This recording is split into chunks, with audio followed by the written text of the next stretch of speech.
இன்று நான் உங்களோடு சுளுக்கின் வலியை பற்றி பகிர்ந்து கொள்ளப் போகின்றேன். நரம்புகளில் ஏற்படும் அடைப்புகளால் இரத்த ஓட்டம் தடைபடுகிறது. இதனால் நரம்புகளும் தசைகளும் வீங்கி கடுமையான வலியை ஏற்படுத்துகிறது. வலி ஏற்பட்ட இடத்தில் சுடுநீரில் ஒத்தரம் கொடுத்த பிறகு சுரிமாஸ் தைலத்தை மெதுவாக தேய்க்கவும். சுரிமாஸ் தைலத்தில் உள்ள மூலிகைகள் மிகவும் தரமானது.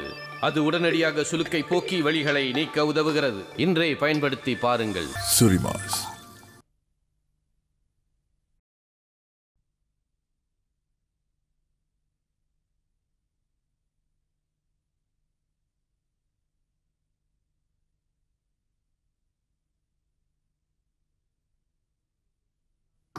இன்று நான் உங்களோடு தசைவலியை பற்றி பகிர்ந்து கொள்ளப் போகின்றேன்.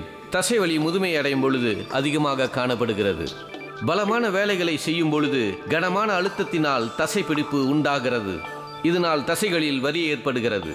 வலி ஏற்பட்ட இடத்தில் சுடுநீரில் ஒத்தரம் கொடுத்த பிறகு சுரிமாஸ் தைலத்தை மெதுவாக தேய்க்கவும். சுரிமாஸ் தைலத்தில் உள்ள மூலிகைகள் மிகவும் தரமானது. அது உடனடியாக சுளுக்கை போக்கி வலிகளை நீக்க உதவுகிறது. இன்றே பயன்படுத்தி பாருங்கள். சுரிமாஸ்.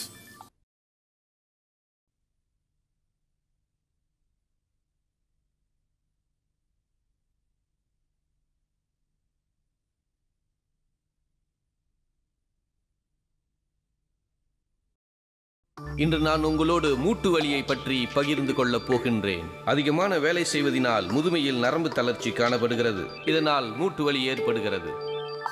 வலி ஏற்பட்ட இடத்தில் சுடுநீரில் ஒத்தரம் கொடுத்த பிறகு சுரிமாஸ் தைலத்தை மெதுவாக தேய்க்கவும்.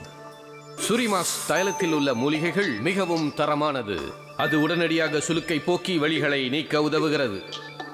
இன்றே பயன்படுத்தி பாருங்கள். சுரிமாஸ்.